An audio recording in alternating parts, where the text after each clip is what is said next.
In this example, we're going to have a look at how to factorise two terms using the difference of two squares method. Now we can use the difference of two squares method when our two terms in the expression have a square root. So when we've got two terms that we can square root, we can use the difference of two squares. In addition to that, it needs to be a subtraction. We cannot do this with an addition. So let's have a look at the steps required. The first step is going to be remove any common factors between the two terms. The second step is to write the square root of the first term in the expression. The third step is to write the square root of the second term in the expression. The final step is then to take step 2 and step 3 and write the expression in factorised form. And that is going to be a minus b, a plus b. So let's have a look at a couple of examples of how to factorise two terms using the difference of two squares. So in our first example, we want to factorise the expression x squared minus 9. Now our first step is to look for and remove any common factors. As there is no common factors between x squared and 9, we can move on to our second step.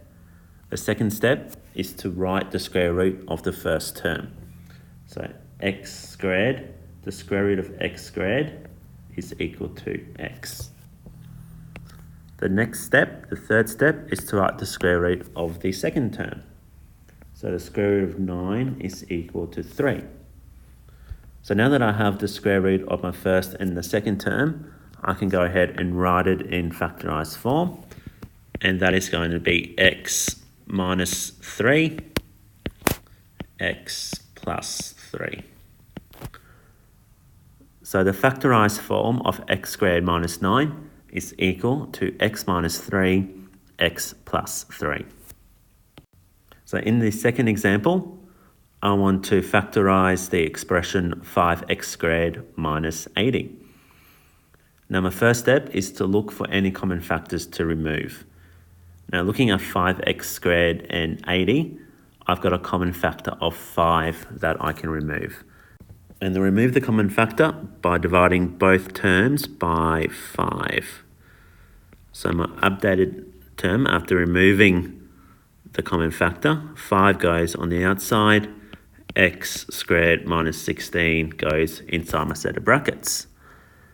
Now that leaves me with 3 terms, but I want to look at the terms inside of my bracket, and that is what I'm going to continue to factorise.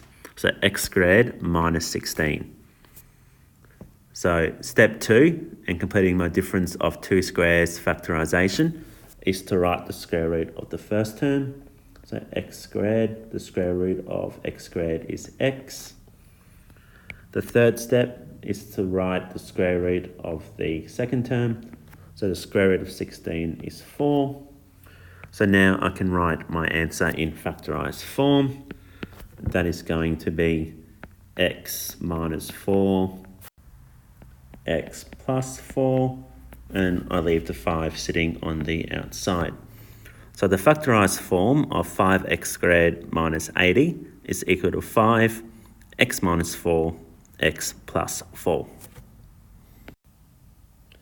So the next example, I want to factorise 25p squared minus 36q squared. Now I do this by following my steps to factorise the difference of two squares. The first step is to look for and remove any common factors. Now, as there are no common factors between 25p squared and 36q squared, I can move on to my next step. Step 2 is going to be write the square root of the first term. So I'm looking for the square root of 25p squared, and that is going to equal to 5p. And the third step is going to be to write the square root of 36q squared, and that is going to equal to 6q. So now that I've completed steps 2 and step 3, I can go ahead and write my answer in factorised form, and that is going to be 5p minus 6q, and then 5p plus 6q.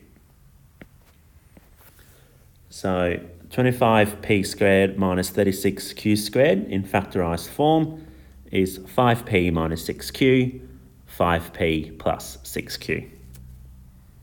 In the last example, I want to factorise the expression x squared minus 11. My first step is going to look for any common factors. There's no common factors between x squared and 11, so I can go ahead to step 2. So step 2 is to write the square root of x squared, and that's going to equal to x. Moving on to step 3, and that is to write the square root of the second term. So the square root of 11. Now the square root of 11 is equal to 3.3166247.9. So as it doesn't give me a whole number, instead of writing it as a decimal, I'm going to leave it as the square root of 11.